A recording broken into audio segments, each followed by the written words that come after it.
Good morning everyone. Study with Preksha channel में आपका स्वागत है। आज हम करेंगे अध्याय 1 पार्ट भूमि पोषण 7th क्लास का है। देखिए, आपको इसमें कुछ चित्र दिखाई दे रहे हैं। आम का पेड़ है, हाइड्रीला है, लाइकेन है, घटपर्णी है, मशरूम है और अमरबेल है। इसमें से कुछ इन चित्रों को देखकर आपको बताना है कि आपने कौन कौन से इसमें से पेड़ पौधे देखे हैं। आम का पेड़ हमने देखा है, मशरूम देखी है और अमरबेल हमने देखे हैं। ये पौधे अपना भोजन कैसे प्राप्त करते होंगे? ये पौधे अपना भोजन स्वयं बनाते हैं। कुछ पौधे दूसरे पेड़ पौधों से भी अपना भोजन प्राप्त करते हैं। पेड़ पौधों को तुम भोजन प्राप्त करने के तरीकों के आधार पर कितने वर्गों में बांट सकते हैं? 2 वर्गों में बांट सकते हैं। स्वपोषी जो अपना भोजन स्वयं बनाते हैं, विषमपोषी जो अपने भोजन के लिए दूसरों पर निर्भर करते हैं।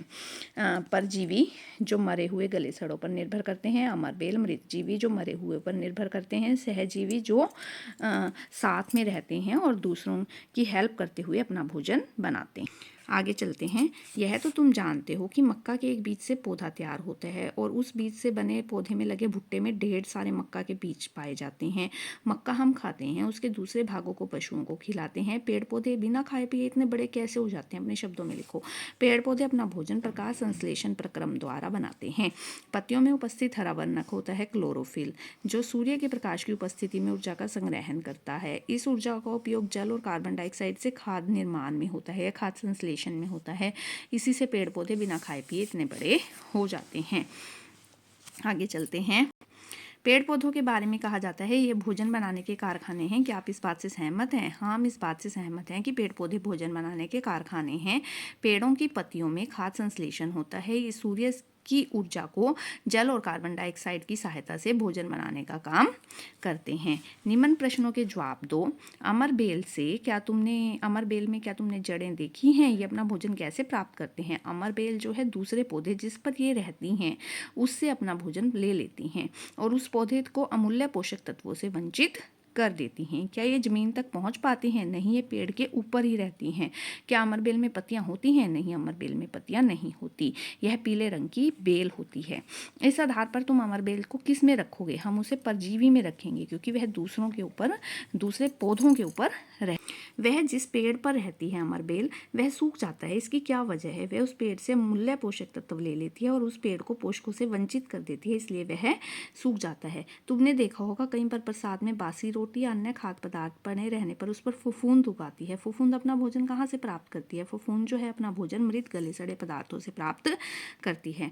इस आधार पर तुम फफूंद को किस में रखोगे? हम उसे मृत जीवी में रखेंगे। इसके बाद आपको लाइकेन का चित्र बनाना है और लाइकेन को ढूंढना है।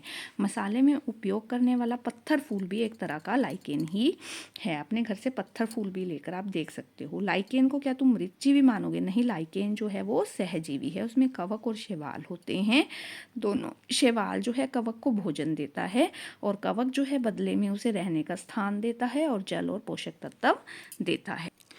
तुम्हारी पुस्तक में लिखा है कि हरे पेड़ पौधे हवा की कार्बन डाइऑक्साइड और पानी की सहायता से अपना भोजन बनाते हैं। इस कार्य में सूर्य की रोशनी और पत्तियों में हरे रंग के क्लोरोफिल की मौजूदगी में भोजन बनता है।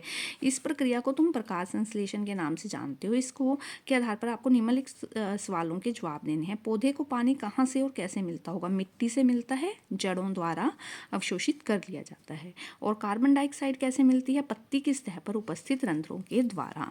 हमने दो एक जैसे सफ़ेद फूल और पौधे की टहनियाँ ली। एक टहनी को लाल शहद से भरे हुए गिलास में रखा, दूसरे को सादा पानी वाले गिलास में रखा। थोड़ी देर बाद अवलोकन करने पर हमने देखा कि पत्तियों का रंग लाल हो गया है।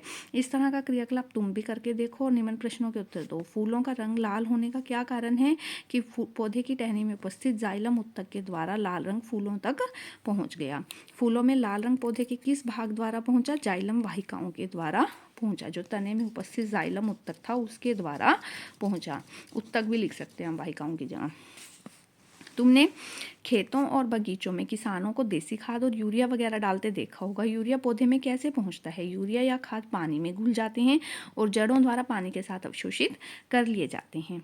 आगे सरबजीत ने मटर के एक पौधे को देखा। और उसमें कुछ गोल गोल गांठें जैसी संरचनाएं थी, जड़ें देखी उसने।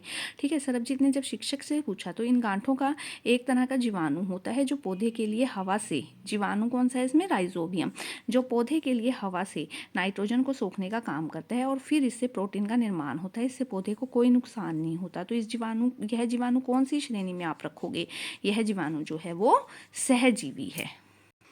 नाइट्रोजन का पौधे के लिए क्या महत्व है? नाइट्रोजन प्रोटीन के निर्माण में सहायक है जिससे पौधे की वृद्धि और विकास होती है।